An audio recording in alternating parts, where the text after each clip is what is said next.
Kembali lagi di acara podcast kita, Kuatkan Iman dan Takwa.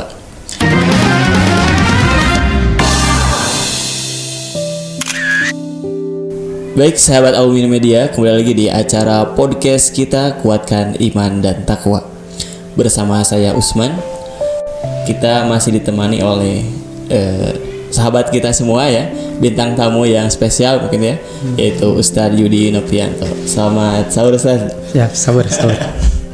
Sehat Ustadz? Alhamdulillah. Baik, sebelum kita berbincang-bincang, saya sapa dulu yang sudah stay tune di channelnya Alumni Media. Ada Ratu, Rafka, Dias, Hafidul, Zain, Vicky, Tiara, Kaila, serta Aida ya. Terima kasih yang sudah senantiasa stay tune di channel Alumni Media. Mudah-mudahan video yang kita sebarluaskan menjadi bermanfaat untuk yang lainnya. Pada kesempatan yang bahagia ini, kita akan berbincang dengan Ustadz Yudi berkaitan dengan Al-Quran, kan ya. Sahabat Alumni Media, kita ketahui bahwa bulan Ramadan itu bulan Al-Quran, di mana Al-Quran diturunkan di bulan Ramadan.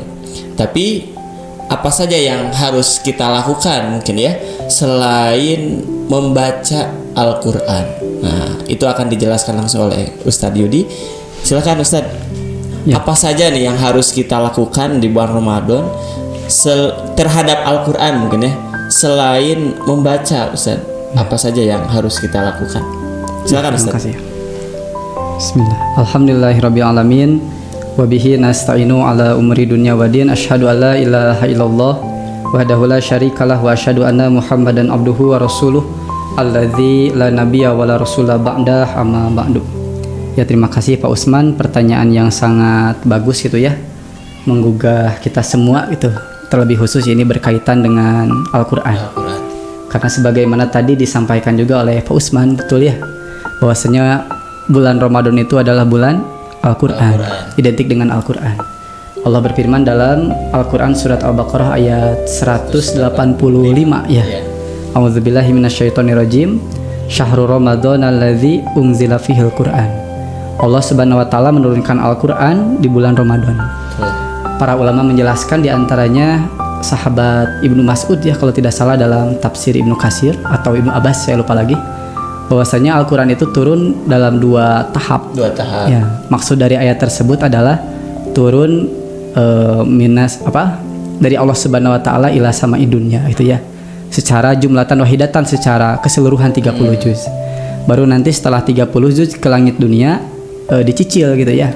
Secara bertahap selama dua periode Makkiyah dan juga Madaniyah gitu ya. Bagaimana saja interaksi kita dengan Al-Quran gitu ya. Tentu yang pertama dengan membacanya mungkin ya. Iya, betul. Membacanya. Berarti ketika Allah Subhanahu wa taala merintahkan kepada kita membaca Al-Quran, artinya kita juga harus belajar bagaimana membacanya yang benar ya. Betul. Karena kan kalau kita lihat definisi Al-Quran itu sendiri, diantaranya menurut Mana Al-Qattan, bahwasanya Al-Quran adalah kalamullah al-munazzalu ala Muhammadin sallallahu alaihi wasallam al-muta'abbadu bitilawatihi. Al-Quran adalah kalam Allah yang diturunkan kepada Nabi Muhammad dan bernilai ibadah dengan membacanya. Betul. Kalau kita garis bawahi dari variabel yang ketiga, bernilai ibadah dengan membacanya. Kalau ibadah kan artinya harus sebaik mungkin. Sebaik mungkin, betul. Membaca Quran adalah ibadah, berarti membaca Quran itu harus dengan usaha yang sebaik mungkin gitu ya. Dalam Quran kan disebutkan warotilil Qur'ana tartila, dengan baca yang setartil-tartilnya, sebaik-baiknya. Itu sebagai tahap pertama gitu ya, kita belajar membaca. Namun setelah itu jangan dilupakan ada salah satu hal yang paling penting itu Pak Usman. Betul. Dengan membaca, menghafal, yaitu dengan mentadaburi Al-Quran. Itu ya, bahkan ini Allah Subhanahu wa taala langsung memerintahkan kepada kita dalam surat Shad ayat 29 diantaranya. A'udzubillahi minasyaitonirrajim. Kitabun anzalnahu ilaika mubarakun. Allah Subhanahu wa taala telah menurunkan kepada engkau Muhammad Al-Quran itu sebagai mubarak, dengan penuh keberkahan. Banyak kebaikan Allah dalam Al-Quran itu. Kemudian Allah Subhanahu wa taala memerintahkan kepada kita liyadabbaru ayatihi, agar kita mentadaburi Al-Qur'an, ayat-ayatnya. Berarti kalau lihat dari ayat tadi kan itu perintah. Betul. Sedangkan al-aslu fil amri itu kan wujubi. Pokok asal dari perintah itu menunjukkan kepada wajib ya. Berarti tadabbur Al-Qur'an itu wajib. Berarti kewajiban kita terhadap Al-Qur'an jangan hanya stagnan di membaca saja, gitu ya. Bahkan mustahil seseorang bisa mengamalkan ayat Al-Qur'an tanpa dia mentadaburinya. Mungkin pertanyaan selanjutnya, apa itu tadabbur Quran? Betul. Ya. Di antaranya Syekh Wahbah Az-Zuhaili dalam Tafsir Al-Munir, beliau menjelaskan bahwasanya tadabbur itu apa? Ta'amul ma'anihi, ini yang pertama. Merenungkan makna-maknanya. Yaitu merenungkan isinya. Kemudian yang kedua apa? Wa tabassur bima fihi, dan menghayati kandungannya. Merenungkan maknanya, menghayati kandungannya, gitu ya. Jadi itu yang dimaksud dengan tadabbur.